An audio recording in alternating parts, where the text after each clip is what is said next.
안녕하세요. 미래를 설계하라 경제잡학사정 고혜림입니다. 벌써 금요일 밤입니다. 시간이 너무나도 빠르고요. 올해도 얼마 남지 않았는데요. 오늘 밤도 두 분의 아나운서와 함께 경제 이야기 즐겁게 나눠보도록 하겠습니다. 여러분 안녕하세요. 안녕하세요. 안녕하세요. 네, 그러면 지난밤 미국 증시부터 체크하고 넘어가도록 하겠습니다. 이 간밤에 미 증시 확인해 보시면은요, 이 보합권에서 혼조로 마감을 했습니다. 전날 좀 과대 낙폭이 있었다라는 시장의 인식 때문인지 좀 저가 매수세가 유입이 되다가요, 장 후반으로 가면서 결국은 이 오름폭을 조금 반납하면서 보합권에서 혼조로 마감하는 모습 나타나줬습니다. 이 다우지수 같은 경우에도 전날까지 10거래일 연속 하락했던 부진을 딛고 좀 상승하는 모습이 나타났었는데요. 하지만 또 연준이 보인 매파적 입장 때문에 투자자들은 역시 좀 갈피를 잡지 못하는 모습이 나타나고 있습니다. 이 장중의 변동성이 굉장히 컸던 모습이 나타났고요. 3대 지수 오름폭 반납하면서 결국에는 막판에 힘이 좀 빠지는 모습 나타났습니다. 아시다시피 FOMC에서 기준금리 인하는 했지만 내년의 기준금리에 대한 전망 좀 안 좋게 내놓았잖아요. 점도표 확인해 보니까 내년에는 기준금리 인하, 기존의 4회 정도로 예상을 했었는데 결국에는 2회 정도 할 것이다라는 입장을 내놓았고요. 또 파월 의장이 기자회견에 나타나서 인플레이션이 좀 생각보다 심하다, 좀 경기가 생각보다 잘 나간다고 한다면 이러한 기준금리 인하, 기존에는 2회로 생각을 하고 있지만 그것보다 더 안 할 수도 있다라는 입장을 내놓으면서 이 매파적 발언 탓에 투심이 더욱더 위축되는 모습까지 나타났습니다. 이 금리 인하의 속도 조절 이 배경에는 인플레이션이 언급된 만큼 이 동결이 된 이후에도 금리 인상이 될 수도 있다라는 이러한 걱정이 더욱더 몰려든 것으로 보였는데요. 특히 간밤에는 필라델피아 지수를 구성하는 종목 중에서 대부분이 좀 하락을 했습니다. 올랐던 종목이 몇 개 없는데요. 엔비디아가 1%대 소폭 상승을 했고요. 마블 테크놀로지, 메이컴 테크놀로지, 코보를 제외하고는 이 필라델피아 지수를 구성하는 종목이 모두 하락을 했다. 이렇게 보실 수가 있겠습니다. 이 미국의 메모리 반도체 생산 업체죠. 마이크론 테크놀로지는요. 이 전날에 실적을 발표를 했었는데 시장의 예상치에는 미치지를 못했습니다. 이에 따라서 주가는 16% 넘게 급락을 하면서요. 2020년 3월 이후 정말 최악의 하루를 보냈다. 이런 시장의 평가까지 나왔습니다. 그리고 브로드컴과 AMD도 역시 2% 넘게 밀렸고요. ARM 역시도 3% 이상 떨어지면서 좀 종목이 대부분 힘을 못 썼다라는 것이 지난밤 미국 시장의 모습이었습니다. 그래도 좀 M7 종목들은요, 낙폭이 크지는 않았고 그래도 좀 선방해주는 모습 나타났는데요. 애플과 아마존은 그래도 상승 마감을 해줬고요. 마이크로소프트와 테슬라, 메타는 약보합선에서 마감하는 모습 나타났습니다. 이 중앙은행의 기준금리 인하에도 좀 시장금리는 급등하는 현상, 좀 이례적이다라는 평가까지 나오고 있는데요. 아마도 연준의 통화정책이 시장 참여자들에게 신뢰를 얻고 있지 못하고 있다라는 점을 시사하고 있다라고 또 시장에서는 평가하고 있습니다. 이 때문에 국채금리, 미국의 국채금리 연일 좀 상승하는 모습 보이고 있는데 이 상승세가 일단락이 되어야지만 주식시장도 안정을 찾을 수 있지 않을까 이러한 전문가들의 분석까지 나오고 있는데요. 미증시가 주춤하니까요. 우리 시장은 더욱더 좀 분위기가 안 좋은 것 같습니다. 어제 이어서 양대 시장 모두 좀 하락하는 모습 나타났는데요. 오늘 시장에서 그래도 좀 괜찮게 올랐던 테마 함께 찾아보도록 하겠습니다. 자, 희주 아나운서는 오늘 장 어떻게 보셨을까요? 오늘 장도 아무래도 또 기운 많이 빠지실 것 같은 장이었습니다.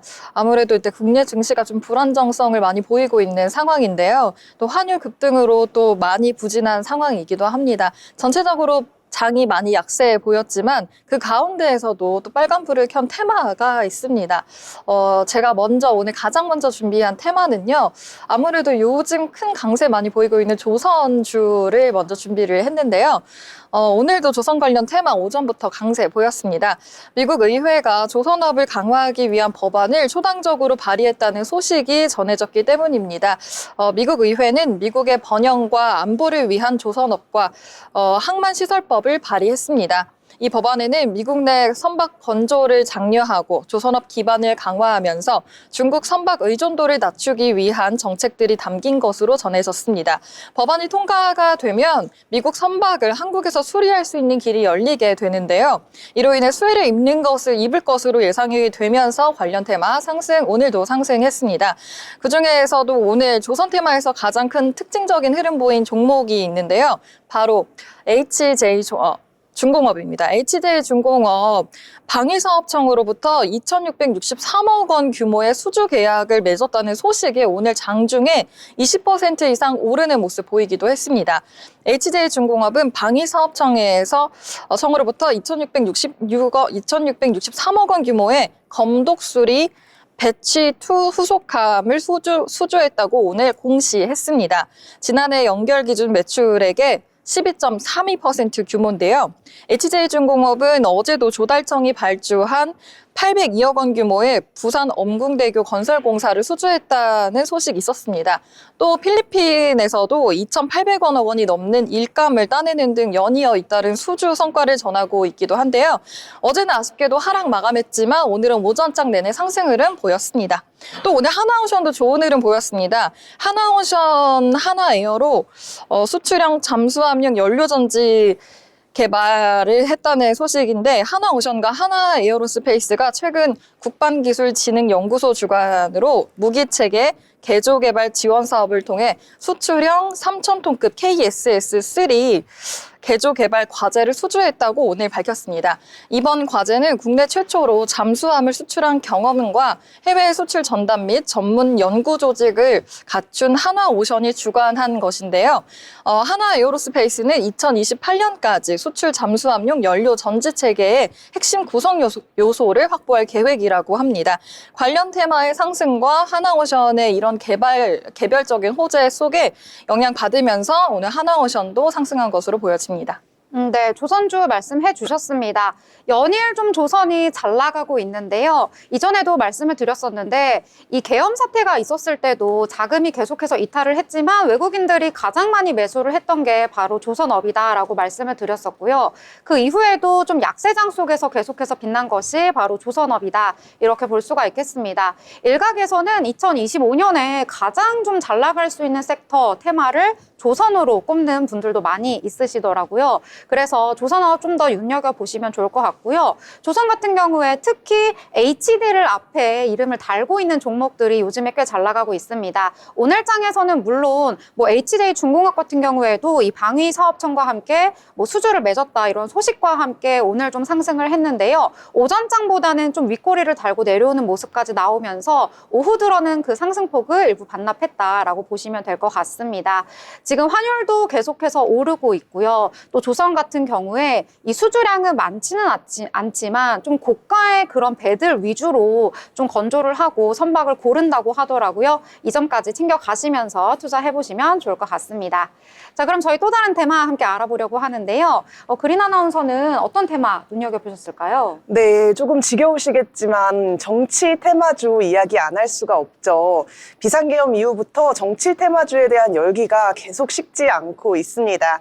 그 중에서도 원래는 이제 가장 주목받던 것이 이재명 민주당 대표의 테마주였잖아요. 그런데 요즘 여러 가지 이재명 대표가 법원에서 아직 출석도 남아있고 여러 가지 불안감이 있다 보니까 새롭게 떠오르고 있는 주식이 있습니다. 바로 우원식 국회의장 테마주인데요. 우원식 국회의장 1957년생, 67세입니다. 그런데 이번에 가장 주목을 받았죠. 국회 출입이 제한되어 있는 계엄 사태 동안 담을 넘어서 들어가서 본회의를 침착하게 진행하고 결국 계엄 해제에 의결을 시키는 모습까지 그런 모습에 지지율이 계속 상승하면서 우원식 국회의장 테마주가 연일 급등했습니다. 그런데 어제 오후 외신 기자회견을 통해서 우 의장이 대권 출마에 생각이 없다는 의견을 밝히면서 어제에 이어 오늘도 조금 급락하는 모습을 보였는데요. 대표적인 테마주로는 코오롱 글로벌 우, 효성 OMB, 뱅크웨이 글로벌 등이 있습니다. 이 코오롱 글로벌 우는 지난 13일부터 5거래일 연속 상승을 하면서 계속해서 기대감을 보여줬는데 어제 코오롱 모빌리티 그룹이 14%가량, 효성 OMB가 10%가량 하락하면서 오늘도 물량 많이 빠지는 모습을 보였습니다. 하지만 코오롱 모빌리티 그룹 우 같은 경우에는 3거래일 연속 상한가 행진을 이어가는 모습도 보였는데요. 이렇게 정치 테마주가 같은 이슈에도 좀 어떤 종목은 오르고 어떤 종목은 내리고 이런 모습을 좀 많이 보이고 있어요. 추측하는 이유로는 아무래도 이 정치 테마주라고 꼽힌 이유가 코오롱 글로벌 우 같은 경우에는 우 의장과 이 대표가 경동고 연세대 출신으로 같은 출신이다. 또 반대로 같은 의미로 효성 OMB는 우 의장의 지역구인 서울 노원구에 있으면서 박문현 대표이사가 대학 동문이다. 이런 학연이나 지연으로 이루어진 추측성 기대감이다 보니까 거품이 좀 빠질 위험성도 늘 대비를 하셔야겠습니다. 네, 정치 테마주 보셨는데요. 아무래도 테마적 성격이 너무나도 강합니다. 어떤 모멘텀이 있다기보다는 어떤 이슈에 따라서 막 흔들리는 경향이 강하기 때문에 좀 많이 주의를 하셔야 되는 테마고요. 좀 요즘에는 한풀 좀 꺾인 것 같아요. 다른 쪽으로도 좀 수급이 이동하는 모습 보이고 있으니까요. 참고해서 투자하시길 바랍니다. 자, 그러면 저희 또 다른 테마 함께 이야기해 보려고 하는데요. 희주 아나운서는 어떤 테마 또 보셨을까요? 조선주랑 또 연결해가지고 함께 알아본 테마가 있습니다. 아무래도 조선 관련주가 그 강세이다 보니까 조선 기자재 관련주도 오늘 좀 좋은 흐름 보였습니다. 대체적인 종목들이 빨간불 켠 모습을 좀 보였는데요. 그중에서 1승이 오늘 가장 흐름이 좋았습니다. 한국가스공사가 미국산 천연가스 LNG의 장기 도입 계약을 추진한다는 소식에 1승 주가가 오전부터 강세 보였습니다. 지난 18일에 주식시장과 에너지 업계에 따르면 한국가스공사는 최근 다수의 미국 천연가스 공급자를 우선 협상 대상자로 선정한 것으로 확인됐습니다. 내년 상반기까지 최종 계약을 마무리하고요. 주요 요건 합의서 체결까지 마칠 계획인데요. 한국가스공사는 해외 공급자로부터 LNG를 들여와서 국내 도시가스사와 발전사 등에 공급하는 도매 사업자입니다. 지난해 기준 LNG 도입 물량은 3,476만 톤으로 세계에서 가장 큰 수입업자이기도 합니다. 수급 안정을 위해서 도입 물량의 70%가량은 20년 안팎의 장기 계약 방식으로 운영 중입니다. 이러한 소식이 전해지면서 LNG 재기화 설비, 의장재 등 조선 LNG 사업을 영위하고 있는 1승에 투자자들의 매수 심리가 강하게 작용하는 모습 보인 것으로 풀이됩니다. 오늘 그래서 1승이 오늘 좀 좋은 흐름 보였습니다. 트럼프 대통령 당선인이 미국 조선업이 한국의 도움과 협력을 필요로 하고 있다고 밝힘에 따라서 앞으로도 국내 조선업계와 또 관련 조선 기자재 업계까지도 이렇게 수혜가 계속될 전망으로 보고 있기도 합니다. 네, 조선주가 올라가니까요. 조선 기자재까지도 같이 좀 따라가는 것 같습니다. 조선 기자재 좀 추상적으로 느껴지실 수도 있겠는데 일단 조선이 배라고 한다면 그 배 안에 수많은 부품 같은 것들이 들어가잖아요. 엔진도 들어가고 그 선실을 안에 만드는 인테리어 자재라든지 아니면 통신 장비 같은 것도 들어갈 수가 있고 크레인이라든지 아니면 LPG, LNG 탱크 이런 것까지 다 갖가지가 들어가기 때문에 이러한 기자재 종목들 조금 크지는 않지만 그래도 함께 조선이 올라가니까 더불어 따라간다라고 보실 수가 있겠습니다. 참고해서 투자하시길 바랍니다. 자, 저희 이렇게 미증시와 국내 증시 함께 이야기 나눠보면서 여러분의 포트도 함께 점검해 보시고요. 미래를 위한 전략 함께 만들어 가시길 바랍니다.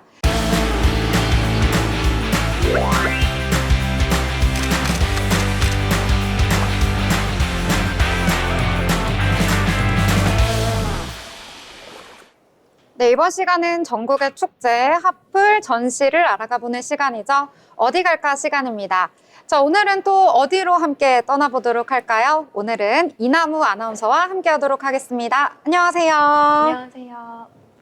네, 이제 크리스마스도 슬슬 다가오고 있습니다. 정말 연말 행사들 너무나도 많은데요. 정말 진짜로 딱 크리스마스까지만 하는 행사가 있다고 해서 함께 알아보려고 합니다. 크리스마스 날까지만 하니까 더욱더 좀 놓치지 말아야 할 특별한 행사가 아닐까 싶은데요. 어떤 행사인지 알아보도록 하겠습니다. 자, 어떤 행사일까요?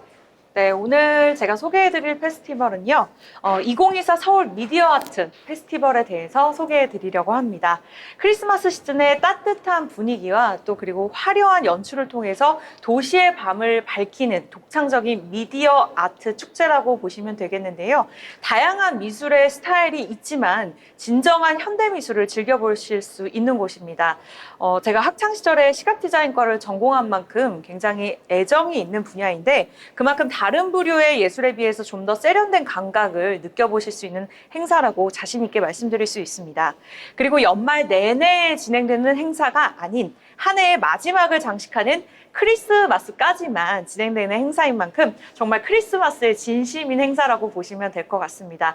벌써 다음 주 수요일이면 이제 크리스마스인데요. 계획이 없으셨던 분들은 이번 페스티벌을 고려해 보셔도 좋을 것 같습니다. 삼성역에 위치해 있고요. 초몰입형 미디어 아트 판타지라는 타이틀을 가지고 있습니다. 네. 벌써부터 좀 기대감이 한껏 드는데요. 일단 삼성역 이 도심 한복판에 있다고 하니까 너무나도 좀 접근성도 좋고 한겨울 크리스마스라니까 더욱더 기대가 되고 있습니다. 사실 올겨울에 연말 분위기를 조금 느끼기가 어려웠잖아요. 그래서 크리스마스가 벌써 다가왔다는 게 좀 실감이 나지 않고 시간이 왜 이렇게 빠른 걸까 이런 생각도 좀 드는데요. 일단 크리스마스까지만 진행되는 페스티벌이니까 좀 컨셉도 확실하겠다 이런 생각이 좀 들더라고요. 어떻게 프로그램이 구성되어 있을까요? 네, 프로그램이 굉장히 많습니다. 이번 미디어 아트 페스티벌은요, 4가지 프로그램으로 구성이 되어 있는데 그 안에도 굉장히 옵션이 많습니다. 일단은 크게는 메인 테마쇼, 그리고 미디어 아트 쇼, 공간 설치, 그리고 우리 관람객분들이 직접 보실 수 있는 체험 프로그램으로 구성이 되어 있습니다. 자, 가장 먼저 메인 테마쇼는요, 공간 몰입형 미디어 테마쇼로 이 삼성동 무역센터 일대의 5개 미디어 광장 전체를 연동해서 압도적인 몰입감을 제공하는 볼거리라고 보시면 되겠습니다. 사진만 봐도 굉장히 압도적인 느낌을 받아보실 수가 있는데요. 뿐만 아니라 빛과 음악이 조화를 이루기 때문에 관광분들에게 생생한 시각적인 경험을 제공하는 것이 특징입니다. 자, 두 번째 프로그램은요, 앞에 말씀드렸던 미디어 아트쇼입니다. 7개의 콘텐츠 파트너사와 함께하는 국내외 미디어 아트 작가들이 참가를 해서 행사에 진행되는 19일부터 25일까지 7일간 진행이 되는데요. 모두 다른 창의적이고 또 독창적인 미디어 아트 콘텐츠로 구성이 되어 있다고 합니다. 요일마다 다른 컨셉으로 진행되는 만큼 여러분들이 직접 선택하시고 참여하셔도 좋을 것 같습니다. 네, 세 번째로 말씀드린 공간 설치 같은 경우에는요, 관객들에게 환영해주는 기분을 주는 루미나리의 게이트와 멀티미디어 쇼 스테이지로 나뉘어져 있습니다. 이 시그니처 조형물뿐만 아니라 시그니처 쇼 콘텐츠를 확인해 보실 수가 있는데요. 실제로 보고 오신 분들의 정보도 많지 않을 뿐더러 가기 전부터 좀 자세하게 보여드리면 쇼에 대한 매력이 떨어지니 여러분들이 한번 직접 참여해 보시는 게 좋을 것 같습니다. 자, 마지막 프로그램은요, 연인이나 가족 그리고 친구들과 직접 함께 참가해 볼 수 있는 2가지의 프로그램이 또 준비가 되어 있습니다. 대형 위시 트리가 있는데요. 오너먼트 종이 소원을 적고 트리에 걸어서 SNS에 직접 공유를 할 수 있다고 합니다. 그리고 이번 페스티벌의 한정 프레임에서 사진을 찍고 또 그 자리에서 바로 SNS에 또 공유할 수 있는 시스템이 만들어져 있다고 하니까요. 올해의 크리스마스를 평생 기억해 보시기 바라겠습니다. 네, 이 크리스마스까지만 진행되는 행사라고 하니까요. 이 연말에 뭘 할까 고민이 많이 되시는 분들이 꼭 가보시면 좋겠다라는 생각이 들고요. 저도 친구들하고 꼭 가봐야겠다라는 생각이 들었습니다. 또 볼거리도 많아 보이지만 프로그램이 다양하다 보니까 많은 사람들의 취향을 저격할 수 있는 페스티벌이 아닌가 싶습니다. 근데 앞서 말씀해 주신 것처럼 미디어 아트라는 타이틀을 가지고 있는 만큼 밤에만 진행이 되나라는 생각이 드는데요. 페스티벌의 행사가 진행되는 스케줄이 궁금합니다. 네, 서울 미디어 아트 페스티벌 같은 경우에는 미디어 아트니까 밤에만 진행되지 않을까라고 생각이 드실 텐데 사실 낮부터 밤까지 무려 7회차나 진행이 됩니다. 그래서 늦은 저녁에 다른 계획이 있으신 분들은 낮에도 화려한 조명을 즐겨보실 수가 있는데요. 오전 11시 30분에 1회차가 진행이 되고요. 12시 30분에 2회차가 있습니다. 자, 그렇다면 3회차가 1시 반인가 하시겠지만 3회차 같은 경우에는 시간을 조금 건너뛰어서 오후 5시 30분부터 오픈이 되는데 사실 지금은 겨울 시즌이기 때문에 저녁이 굉장히 빠르게 옵니다. 그래서 겨울인 만큼 여러분들이 5시 반 정도만 되어도 화려한 조명과 불빛을 만끽해 보실 수가 있습니다. 그리고 6회차 같은 경우에는 저녁 8시 30분에 시작을 하고요. 7회차가 마지막으로 9시 30분으로 해서 종료가 되는 스케줄을 가지고 있습니다. 네, 무려 7회차라고 하니까 규모가 굉장히 크겠다라는 생각이 드는데요. 앞서 말씀 주신 프로그램 중에 미디어 아트쇼 같은 경우에는 행사가 진행되는 7일간 다른 파트너사가 들어온다고 하셨어요. 크리스마스 당일에도 의미가 있겠지만 매일 색다른 현장이 펼쳐지는 페스티벌인 만큼 매일 가야 할 것 같은 생각이 듭니다. 참가하는 파트너사들도 좀 궁금해지는데요. 각각의 다른 매력이 있을 텐데 어떤 파트너사 들을까요? 파트너사. 네, 발음이 굉장히 어렵죠. 파트너사입니다. 네. 파트너사들의 사이즈가 굉장히 큰 만큼 사실 작품들이 굉장히 독창적이고 다른 행사에서는 볼 수 없는 작품들을 여러분들이 보실 수가 있는데요. 파트너사를 설명하기 전에 앞서서 일단은 각각의 다른 매력을 다른 요일에 또 여러분들이 선택해서 보실 수 있기 때문에 크리스마스에 가보시는 것도 좋지만 내가 이 파트너사의 작품을 좀 확인해보고 싶다. 조금 미술에 내가 일가견이 있다 하시는 분들은 이렇게 골라보시는 것도 재미가 있습니다. 자, 참여 파트너사는 일단은 서울문화재단, 그리고 이지워드, 벌스데이, 중앙일보, 레이빌리지가 있고요. CJCGV와 그리고 디스트릭트가 함께하는 파트너사가 있습니다. 마지막으로 또 홍익대학교가 있는데요. 이 미디어 아트쇼 중에서도 국내외 아티스트를 대표하는 파트너사들이 참여하는 만큼 독창적인 작품 확인해 보실 수가 있고요. 사실 19일부터 25일까지 진행된다고 제가 앞서 말씀을 드렸는데 오늘 20일인 만큼 서울문화재단 파트너사는 종료가 되었습니다. 그래서 여러분들이 나머지 파트너사의 매력을 이제라도 골라보실 수 있으니까요. 도심에서 쉽게 접근할 수 있으면서도 특별하게 크리스마스를 보낼 수 있는 페스티벌이라고 보시면 됩니다. 네. 이 파트너사 이름만 들어도 거의 다 아는 이름들이어서 규모가 굉장히 크구나 이런 생각이 좀 들었는데요. 저는 이번 날 좀 지인들하고 어디를 가야 할지 좀 찾고 있었는데 이번에 24일에 진행되는 그런 페스티벌 너무나도 기대가 좀 되는 것 같습니다.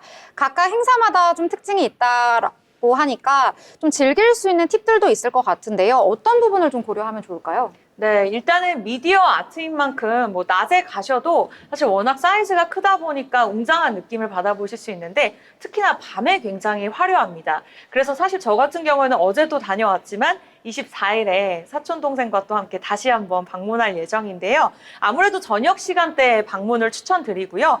현실 공간에서 벗어난 것 같은 굉장히 신비한 느낌을 줍니다. 어두운 밤하늘 수놓는 빛과 또 몽환적인 미디어 아트를 정말 느껴보실 수가 있고요. 또한 포토전과 또 위시트리에서 찍은 사진을 그 자리에서 SNS에서 공유할 수 있기 때문에 내가 인생 인스타샷을 남기고 싶다. 또 여성분들 사진 찍는 거 좋아하시잖아요. 특별한 사진을 또 남겨보실 수가 있습니다.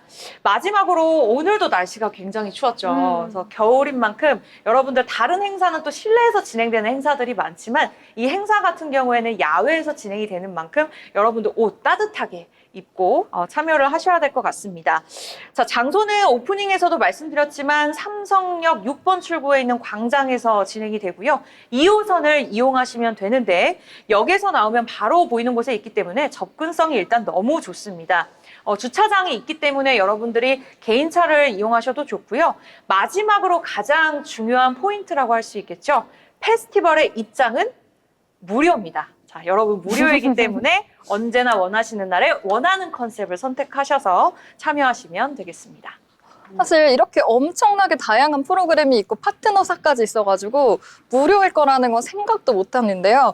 무료라고 하니까요. 더 매력적이고 꼭 가봐야겠다라는 생각이 들었습니다. 삼성역 같은 경우에는 주변에 또 회사가 많아가지고 이 주변에서 일하시는 분들은 칼퇴하시고 잠깐 불빛 한번 쓱 한번 보면서 여유도 생길 수 있는 그런 페스티벌인 것 같습니다. 굉장히 부럽습니다. 삼성역 하시는 분들. 네. 그리고 또 삼성역이 강남구의 이 중심이잖아요. 네, 온갖 맞아요. 회사들이 다 모여 있고 교통편도 너무나 좋기 때문에 강남에 좀 놀러 나가야겠다 하시는 분들은 놀러 나간 김에 이 페스티벌까지 함께 즐겨보시면 너무나도 좋을 것 같습니다.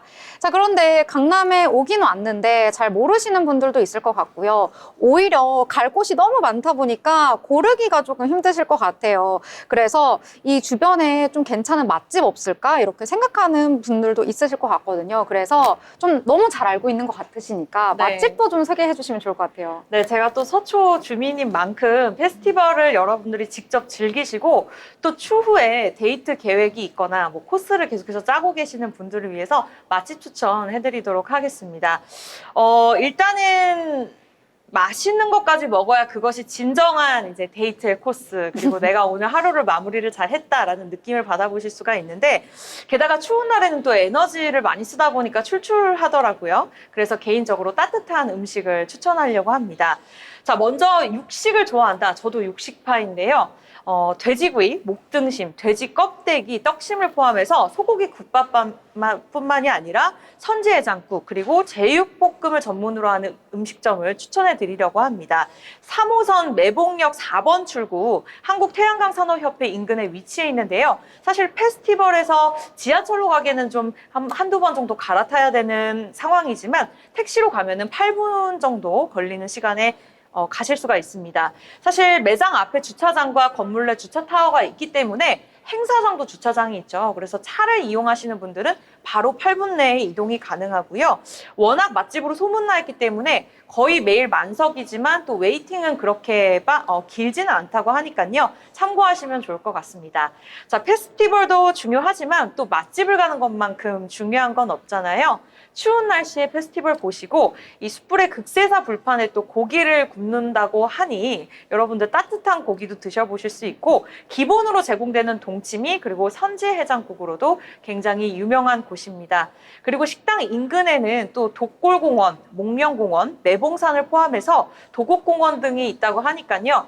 페스티벌 즐기시고 맛집 갔다가 조금은 춥지만 만약에 연인이라고 하면은 이렇게 주변을 산책하시는 것도 개인적으로 추천드립니다. 네, 사실 저는 이런 날씨에는 무조건 국물 있는 거, 그리고 또 얼큰한 그런 찌개 이런 거 많이 생각나는데요. 이런 얼큰한 찌개 맛집 혹시 있을까요? 네, 사실 페스티벌 얘기하다가 너무 맛집 소개하는 거 아닌가라고 생각하시겠지만, 맛집, 사실 맛집까지 가시는 걸 먹어야 마무리가 딱 되기 때문에 저는 개인적으로 또 추천해드리고 싶은 곳이 있습니다. 우리 앵커님들은 스테이크 이렇게 써는 거 좋아하실 것 같은데, 혹시 찌개 좋아하시나요? 생태류? 네. 좋아하죠. 네, 생태찌개. 무조건. 네, 몸보신 해야죠. 네, 아무래도 페스티벌이 야외에서 진행되다 보니까 몸을 따뜻하게 녹일 수 있는 이번에는 생태찌개 추천해 드릴 건데요. 제가 앞서 말씀드렸던 것처럼 서초에서 살고 있기 때문에 페스티벌에 갔다가 실제로 이 맛집에 와서 먹고 감탄을 해서 여러분들에게 추천해 드리려고 합니다. 지하철 2호선 역삼역 2번 출구 인근에 있어서 삼성역과 한두정거장 차이고요. 매운탕과 해물탕 전문점입니다. 살이 통통이 오른 생태와 고니, 내장들이 가장 푸짐하게 많이 들어있고 향긋한 미나리가 깊은 맛을 주기도 하는데요. 한 끼 식사로도 충분하고 안주거리로도 굉장히 좋습니다. 이 매장 앞에 역시 주차장이 있어서 편리하고요.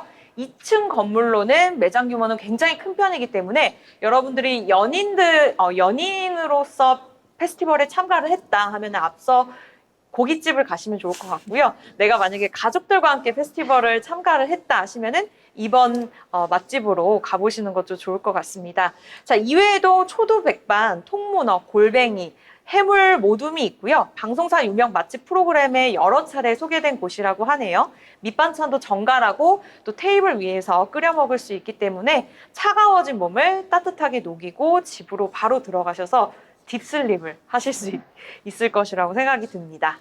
네, 행사뿐만 아니라 인근에 있는 맛집까지 정말 이 방송 그대로 코스 따라가시면은요, 하루 데이트 코스 뚝딱 해결하실 수 있을 것 같습니다. 저희 맛집 코너 하나 만들어야 되는 거 아닌가 이런 생각까지 들었는데요. 오늘 서울 미디어 아트 페스티벌 알차게 소개해 주셨습니다. 함께 해주신 이나무 아나운서 감사합니다.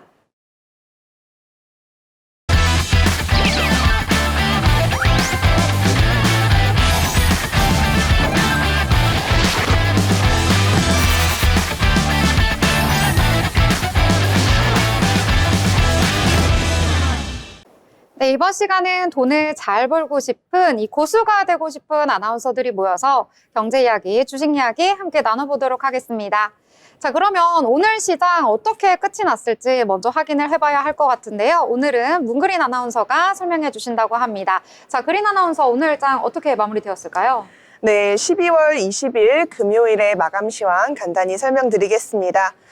네, 코스피부터 살펴보도록 하겠습니다. 코스피가 일단 전 거래일 대비 0.26% 낮은 지수에서 시작을 했습니다. 지금 마감 지수는 2,404선을 기록을 했고요. 코스닥도 마찬가지로 하락했습니다. 코스닥은 반면에 시작 지수는 0.06% 전 거래일 대비 높은 시작 지수를 보였지만 마감은 결국 어제보다 마이너스 2% 기록한 668선에서 마감을 하는 모습이었습니다. 바로 외국인의 매도 폭격 때문인데요. 외국인이 7천억 원 넘게 오늘 순매도를 한 탓이었습니다. 그러면 수급 자세히 한번 보겠습니다. 먼저 코스피 수급입니다. 개인이 7,897만 원을 담았지만요. 외국인과 기관이 쌍끌이 매도세를 보였습니다.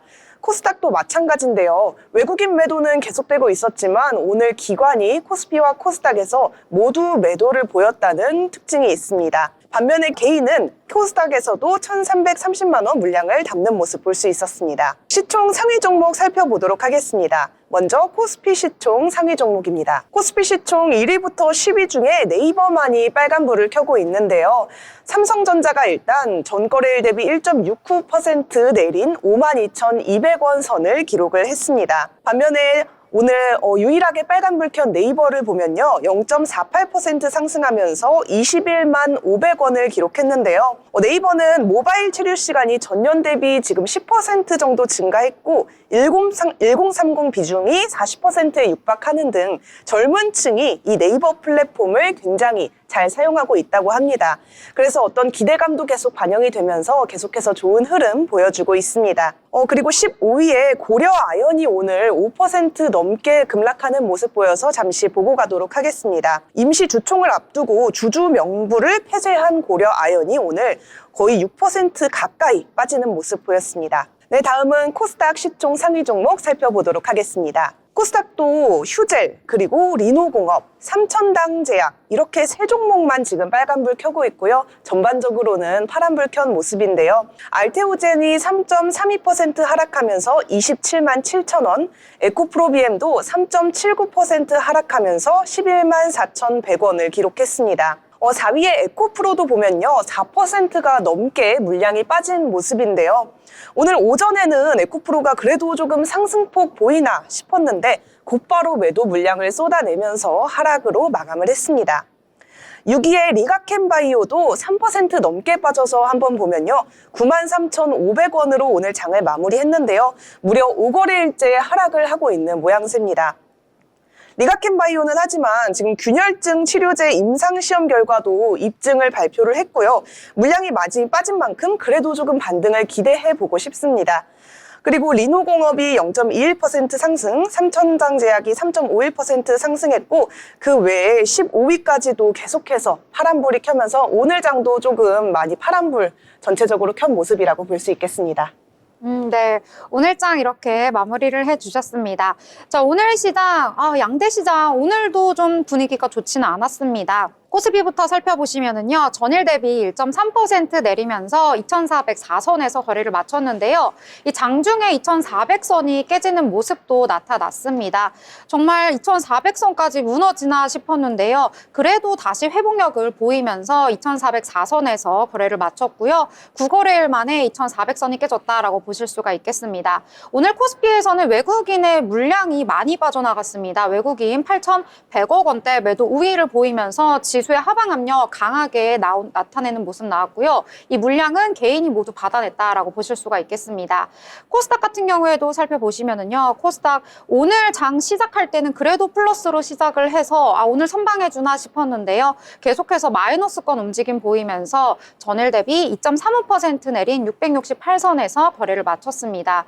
오늘 외국인과 기관 동반 매도하는 모습 나타났는데 그래도 물량이 크지는 않았습니다. 외국인은 875억 원, 기관은 341억 원 매도하는 모습 나타났다. 이렇게 보실 수가 있겠습니다. 오늘 시가총액 상위단에 위치한 종목들 아까 설명을 해주셨지만 대부분이 좀 하락하는 모습이 나타났습니다. 좀 시총이 큰 종목이 내리다 보니까요. 지수가 더욱더 내려간 것 같은데요. 코스피에서는 삼성전자, SK하이닉스 이렇게 반도체 투토 모두 좀 흘러내리는 모습 나타났고요. LG에너지솔루션 좀 호재가 있었음에도 불구하고 오늘 4% 가까이 떨어졌다라고 보실 수가 있겠습니다. 오늘 완성차 업종들도요. 좀 온도차는 엇갈렸는데 현대차가 약보합성, 기아는 그래도 조금은 상승하면서 마감을 했다라고 보실 수가 있겠습니다. 코스닥에서도 보시면은요. 오늘 전반적으로 일부 정말 개별 이슈를 가진 종목들 외에는 모두가 하락했다 이렇게 보실 수가 있겠습니다. 아무래도 미국 시장의 여파, 우리 국내 증시까지 좀 큰 영향을 미치고 있는 것 같습니다. 미증시가 내리면은 우리 증시는 더욱더 좀 큰 폭으로 내리는 양상 나타나고 있는데요. 지금 FOMC의 여진 계속되고 있고 외국인의 자금 이탈까지 가세를 하고 있습니다. 기관도 요즘에는 좀 매도하는 포지션 많이 나타나고 있거든요. 오늘 저희 방송 끝나고 PC 물가지표 좀 미국에서 발표가 되니까요. 이 점까지 확인하시고 다음 주 월요일 장 좀 개장을 지켜봐야 할 것 같습니다. 자, 그러면 오늘 장에 대해서도 테마별로 한번 살펴보려고 하는데요. 자, 희주 아나운서는 오늘 장에서 어떤 테마 그래도 괜찮게 보셨나요? 네, 오늘 전체적으로 테마가 힘을 많이 내주지 못한 테마들이 굉장히 많았지만 오늘 SM그룹주는 강세를 좀 보였습니다. SM그룹주의 강세는 SM그룹 우오현 회장이 내년 1월 열리는 도널드 트럼프 당선인의 취임식에 초청을 받은 것으로 알려지면서 영향받은 것으로 보여집니다. 모 매체에 따르면 우오현 회장은 트럼프 당선인 측으로부터 내년 1월 20일 미국 워싱턴 DC에서 열리는 취임식 초청을 받았다고 하는데요. 앞서 우 회장은 2017년 1월에 열린 트럼프 대통령 취임식에도 김승현 한화그룹 회장과 함께 국내 재계 인사로는 유일하게 초청을 받아서 해당 취임식에 참석한 바 있기도 합니다. 이번 초대 역시 트럼프 당선인 측이 먼저 제안한 것으로 알려졌는데요. 우 회장은 그간 한미동맹재단과 한미동맹친선협회 고문으로 활동하면서 한미교류 활동에 적극적인 역할을 해왔습니다. SM그룹 관련 주에는 남선알미늄과 SM백셀, 그리고 TK케미칼과 대한해운 등이 있습니다. SM그룹주 전반이 오늘 대부분 급등세 보였는데요. TK케미칼은 장중에 상한가를 기록하기도 했습니다. SM백셀과 남선알미늄 등도 장중에 20%대의 상승률을 보이기도 했습니다. 대한해운도 오전부터 강세 보이다가 장중에는 14% 이상 급등하기도 했습니다. 하지만 아쉽게 오후 들어서는 주가가 아주 확 눌리면서 종가는 0.78% 상승한 1,687원에 마감했습니다. 저는 아침에 이 뉴스를 듣고서 누가 초청이 됐다고? 라고 살펴봤더니 SM그룹 회장이 초청이 됐더라고요. 트럼프의 취임식에 초청이 되었다고 해서 좀 깜짝 놀랐는데 예전에 일기 때 취임식에서도 초청이 됐었다고 하더라고요. 그래서 기존에 좀 이렇게 인맥이 좀 있었구나 이런 생각을 하면서 정말 대단하다. 좀 생각지도 못했던 그런 뉴스여서 좀 반갑다 이런 생각을 좀 했습니다. 자, 그러면 저희는 또 다른 테마 함께 얘기해 보려고 하는데요. 자, 그린 아나운서는 또 다른 테마 어떤 테마 또 주목을 해보셨을까요? 네, 마침 저도 트럼프 당선인과 관련된 그런 테마주를 가져왔는데요. 저는 정용진 신세계그룹 회장에 관한 이야기입니다. 이 정 회장이 트럼프의 자택에 깜짝 방문했다는 소식이 들려왔습니다. 정 회장은 원래도 트럼프 당선인의 장남인 트럼프 주니어와 친분이 있고 종교적으로도 굉장히 끈끈한 관계라고 하는데요. 그래서 지난 16일부터 트럼프 자택인 플로리다주 팜비치 쪽에 있는 리조트에서 체류 중이라고 합니다. 원래는 한 3박 4일 정도만 머무를 생각이었는데 계속 연장이 되면서 내일 오전까지 머무를 계획이라고 하는데요. 그래서 예상보다 체류 기간이 길어지다 보니까 이렇게 되면은 정 회장이 트럼프 당선인과 직접 그쪽에서 만나게 될 확률도 있는 거 아닌가 이런 기대감에 관련 주식이 계속 상승을 하고 있고요.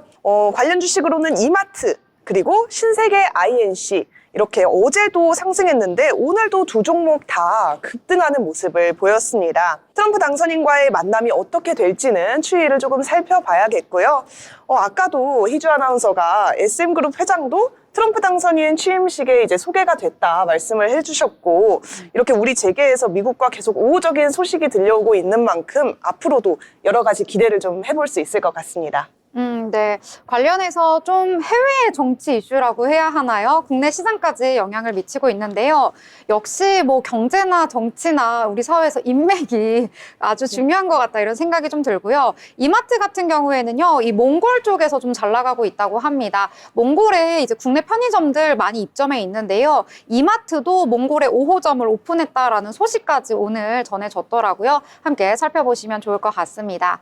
자, 오늘 장에서는요, 또 어제 이어서 좀 연속해서 좀 강세를 보였던 테마가 있어서 말씀을 드리려고 하는데요. 그동안 좀 우리 시장에서 어떤 테마다라고 불리진 않았었는데 새롭게 좀 나타난 테마입니다. 바로 탄소 포집 활용 저장 테마인데요. 영어로 줄여서 CCUS라고 부릅니다. 그동안 국내에서는 따로 어떤 테마가 형성되진 않았었는데 이제 새롭게 친환경 시대가 다가오면서 만들어진 테마다라고 볼 수가 있겠습니다. 쉽게 말해서 이 탄소를요, 포집하고 활용하고 저장한다라고 할 수가 있겠는데요. 일단은 어떤 쓰레기나 폐기물을 이제 처리를 할 때 나타나는 것이 바로 탄소라고 합니다. 그런데 이 탄소가 그대로 좀 공기 중으로 방출이 되면은요, 환경 오염이 되니까 이 탄소를 좀 활용을 해가지고 좀 친환경적으로 어떻게 만들어 볼까라고 해서 만들어진 게 바로 이 기술이거든요.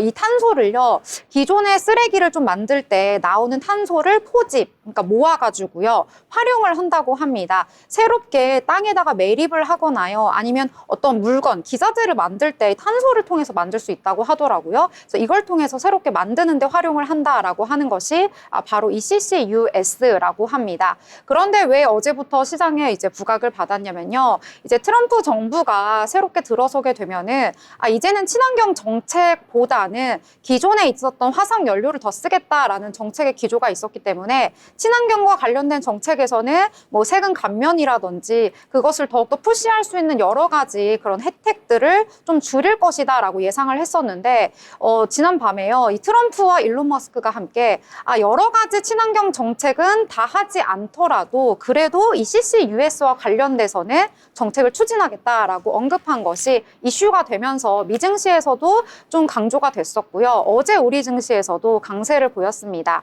이에 따라서 우리나라에서도 관련된 회의를 열기도 했는데요. 어제 김범석 기획재정부 1차관이요, 서울은행회관에서 제4차 민간합동 환경사회 지배구조 정책협의회를 열어가지고요, 이 미국에서 신정부에서 새롭게 기후협약과 관련해서 정책을 펼칠 것이니까 거기에 따라서 우리도 좀 정책을 만들어보자라고 했던 것이 바로 어제의 정책협의회였다라고 보실 수가 있겠습니다.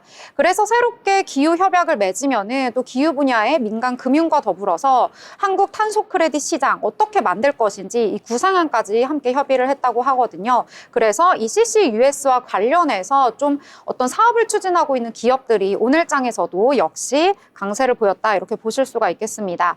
특히 오늘 장에서는 에코바이오 좀 장중에 상한가를 기록하는 모습을 보이기도 했는데요. 그래도 이 상승폭 일부 반납을 하고 상한가가 풀리면서 오늘 18%대 강세 속에서 마감을 했습니다.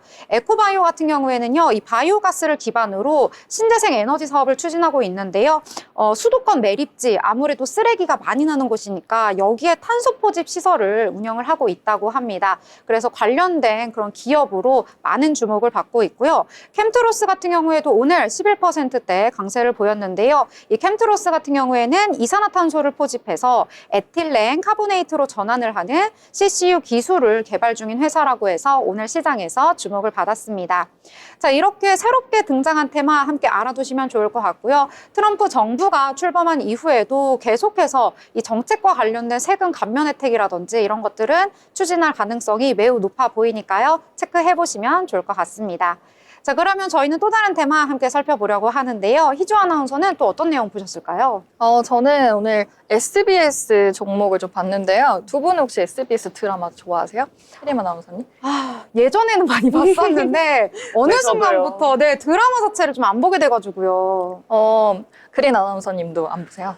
저는 가장 최근에 본 거는 굿 파트너라고 여성 변호사들이 나와가지고 굉장히 치열하게 좀 법적 싸움을 하는 그 드라마를 굉장히 즐겁게 봤거든요. 혹시 그거랑도 네. 좀 관련이 있을까요? 저도 사실 관련된 굿 파트너와는 딱히 없는데 저도 굿 파트너 되게 좋아하니까 너무 반가워가지고 표정을 반가운 표정을 짓게 됐는데요. 저랑 같아요라는 표정이었습니다. 네, SBS는 정말 재밌는 드라마를 문화를 만드는 것 같아요. 예능 프로그램과 시사 프로그램도 마찬가지로 이런 좋은 프로그램들이 굉장히 많은데 이 SBS가 넷플릭스 월드와이드 엔터테인먼트와 콘텐츠 공급 관련 전략적 파트너십을 체결했다는 소식에 오늘 주가 영향 준 것으로 보여집니다. SBS 올해 들어 전날까지 주가가 47% 하락하는 모습 사실 보이기도 했었는데요. 바닥권에서 이 넷플릭스와 전략적 파트너십 체결했다는 소식이 전해지면서 오늘 강세 보였습니다. SBS는 넷플릭스의 SBS 신작 드라마와 신작 예능, 교양, 구작, 라이브러리를 공급하는 파트너십 계약을 체결했다고 공시했습니다. 계약 기간은 내년 1월 1일부터 6년간입니다. 신작 드라마는 계약 시작일로부터 신규 방영 콘텐츠 일부를 국내에 공급하고요. 내년 하반기 신규 방영 콘텐츠 일부를 해외 공급하기로 했습니다. 오늘은 상한가 가면서요. 2만 원의 종가 마감한 모습 보실 수가 있는데요. 12시부터 급등 흐름 보이더니 결국은 상한가 진입했습니다. 그리고 SBS와 이 콘텐츠 계약한다는 이 소식에 함께 영향받은 종목이 하나 더 있는데요. 나스미디어입니다. 나스미디어는 넷플릭스의 국내 광고 판매를 독점하고 있다고 해요. 그래서 함께 수혜가 기대된다는 풀이가 해석이 되면서 오늘 나스미디어도 강세 보이다가 종가는 5.82% 상승한 15,270원으로 마감한 모습 보실 수가 있습니다. 저는 SBS 아까 주가 차트 보고 깜짝 놀랐습니다. 너무 막대기가 진짜 이게 바로 불기둥이구나 할 정도로 빨간 색깔로 길게 쭉 뽑아져 있더라고요. 아무래도 좀 넷플릭스가 워낙 인기다 보니까 맞아요. 이 넷플릭스가 손을 잡았다는 이유 하나만으로도 주가가 정말 강세를 보이는 것 같습니다. 너무나도 부럽다 이런 생각이 좀 들고요. 자, 그러면 또 다른 테마 함께 얘기해 보려고 하는데요. 그린 아나운서는 또 어떤 내용 같이 보셨을까요? 네. 저는 사실 아까 전에 혜림 아나운서님께서 뭐 탄소 포집이다 여러 가지 좀 어려운 이야기 해주셔서 굉장히 시청자분들께 죄송합니다. 하나의 더 어려운 테마주를 가져왔거든요. 저는 한국 첨단 소재라는 오늘 특징주를 가져왔는데요. 최근 국내 주식시장에서 양자 관련주들이 주목을 좀 많이 받고 있습니다. 특히 이 한국 첨단 소재는 한국전자통신연구원과 카이스트가 공동 개발한 광통신 양자 얽힘 쌍생성 기술 발표에 어제 상한가, 그리고 오늘도 5.72% 상승하면서 3,050선에서 장을 마감을 했는데요. 굉장히 어렵게 느껴지죠. 뭐 양자, 얽힘, 쌍생성 이런 말들이 이제 양자 역학이라고 다들 들어보셨나요? 들어는 네. 봤습니다. 네, 하지만 이 양자 역학이 들어는 봤지만 절대 이해할 수 없는 그런 이론이다라는 이야기들이 굉장히 많잖아요. 그래서 좀 이 과학 자체를 좀 이해하려고 하기보다는 광통신이라고 해서 우리가 여러 가지 통신을 좀 하는데요. 뭐 메시지로 뭐 통신을 할 수도 있고 여러 가지 뭐 과학적인 물리적인 이런 통신을 하는데 광통신은 이제 빛을 이용해서 통신을 하는 것이다라고 이해를 하시면 될 것 같습니다. 그래서 이 실생활에서는 이 기술을 통해서 외부 해킹이 불가능한 암호통신 기술을 통해서 이제 이용을 하는 것이라 그에 따른 기대감이 굉장히 크게 나타나고 있습니다. 네, 빛을 통해서 쏜다니, 빛을 눈에 보이지 않는데, 이런 첨단 기술이 있구나, 이렇게 생각이 좀 들었습니다. 저희가 이야기는 어렵지만, 어쨌든 미래 산업으로 좀 부각될 수도 있다라고 보시면 될 것 같습니다. 자, 오늘 시장 장은 좋지 않지만요, 여러 가지 테마들 함께 이야기 나눠봤습니다.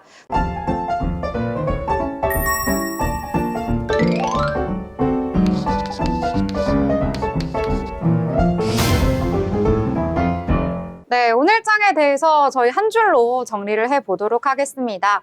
여러 가지 이야기를 나눴지만요. 한 줄로 표현하자면 어떻게 할 수 있을지 알아보도록 할 텐데요. 자, 희주 아나운서, 오늘 장 한 줄로 우리 어떻게 표현해볼까요?